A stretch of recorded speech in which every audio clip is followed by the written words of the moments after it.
welcome, Rangers, to our Valentine's Day special. I'm Joe. Here with me is my co-host Dan. Hello and greetings. Today's Valentine's special is going to be about a rather underrated pairing. Joel, the Sky Cowboy, and Angela Merryweather from Lightspeed. The thing about Joel, I'll actually admit, is that he's probably my favorite Green Ranger. Now, I will admit that I like Tommy more, and I like Adam, although I like them both more as Tommy's case, the White Ranger, or the Black Dino Thunder Ranger, or in Adam's case, the Mighty Morphin Black Ranger. What about you? I like both Adam and Tommy. But I prefer them not as in their Green Ranger guises. Yeah. Whereas Joel was a really fun Green Ranger. Joel really shines as a character, and his actor does a great job. Joel has so much personality, and he's so fun. He's, in some ways, very similar to Zach and Rocky, but he's also a lot more flirtatious. He starts off a womanizer, but in the first few episodes, he quickly develops into a guy who's fixated on Merryweather as the one. You know, he spends the rest of the season trying to get her to date him, but also wondering about that no dating amongst colleagues rule, which doesn't actually exist. He was tricked. We also see him develop from a guy who takes everything for granted. Life, people, and he turns into a guy who takes no one for granted. He was this big hotshot pilot that loved to sign autographs. He had a narcissistic streak. And he turned into probably one of the more thoughtful members of the team. Honestly, he's probably my second favorite Lightspeed rescue character. She, I will admit, is a funny character. She had a lot of the humor and spunk that was attached to Kimberly, but where Kimberly was the butt of the joke most of the time, back in Mighty Morphin, I like that Merryweather was not the butt of the joke. At the same time, there were times when some of her pranks and her coy nature with Joel got a little, pointless. But that said, she was obviously a bit of a flirt, and she really seemed to get off of flirting with Joel. All the same, he kind of peeved her early in the series when he complained about an egghead telling him how to pilot. And then when he finds out who that egghead is, yeah, I can't help but chuckle at that. That set back their relationship for the rest of the series. That said, this is probably one of the more romantic pairings. And you can tell, as much as Merryweather's a very beautiful woman, I mean, her actress was a beauty contestant or a beauty pageant winner. I forget. I didn't really care too much. The fact of the matter is, Merryweather did have a shyer side.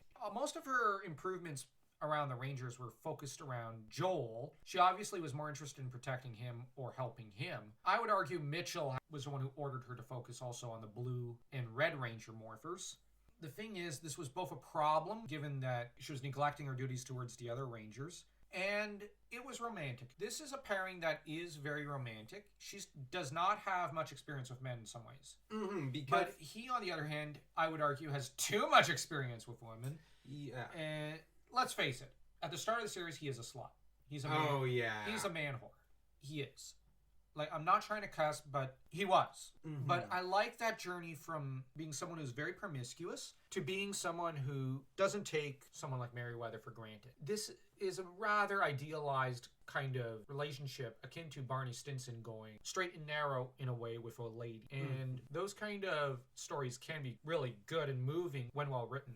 Has this very idealized romance with her. But Joel, his romance with Merryweather is both more romantic and idealized than any of the ones that came before in Power Rangers, but there's also an element to it that rings truer in a way. It's often been said you can't change someone just on love.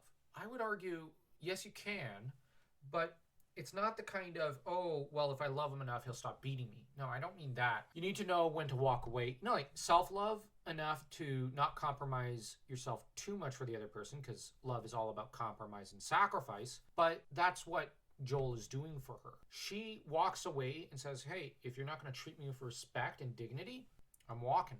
Now, she's the first woman to actually do that to Joel. That captures his attention. That, I would argue, is what draws him to her self-respect. Then, as the series progresses, he gets more into her.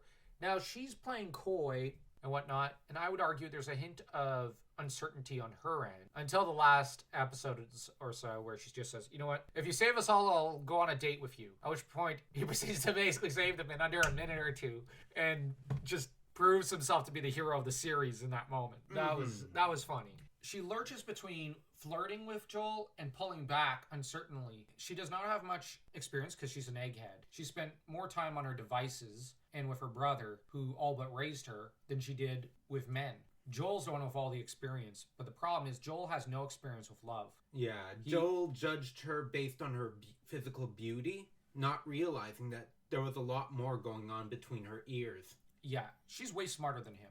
What's interesting is the moment when he falls in love with her brains. That happens in like episode 3 or 4 or something.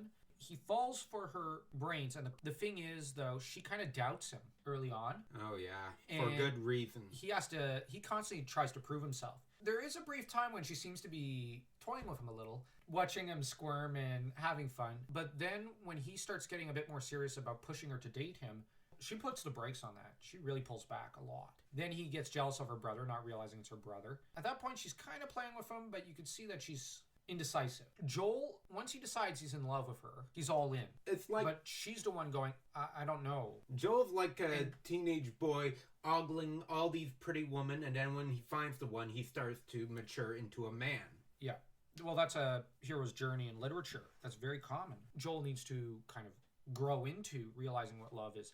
Joel's journey, even in episode 1, is from boy to man. The fact that you did almost an entire season's worth of growth in 1 or 2 episodes, that offers way more opportunities for a character. And then from episode 2 to the last episode, there's an explosion of character development. Not just around Merryweather, but on his own.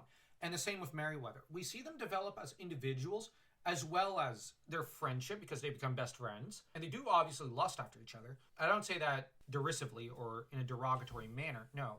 There's a certain amount of physical lust that does have to go into romance. And they develop as individuals separately, but also together as a couple. It's very interesting. I would say it's the Power Ranger equivalent in some ways to the Ted and Tracy relationship, or Marshall and Lily. So this is probably my favorite romance of Power Rangers. I love that end scene where she's in the car. He hands her... Well, he puts his hat on her, his cowboy hat. Yeah.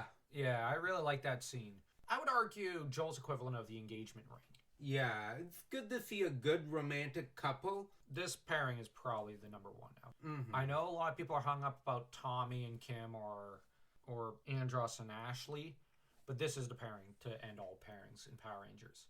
This is the most romantic, as well as probably the healthiest relationship we see in Power Rangers history. Definitely. The best part about this is that I can't think of a single person who can dislike the 2 characters separately. Even if they didn't have the romance, you would just love both characters. Indeed. And you also love them as a pairing. So this is the best possible kind of relationship. And you know what? What's also interesting about Merryweather is she's essentially a female Billy. This was the first time they kind of did this with a female character. And I think it turned out great. The actress did a great job. I can't think of a reason to complain about this pairing, except maybe that the characters, both respectively and together, did not get enough screen time. Yes. But tell us what you think of this Valentine's Day special and of this couple. And don't forget to like the video and smash that subscribe button like your Carter smash-kicking band She-Ra.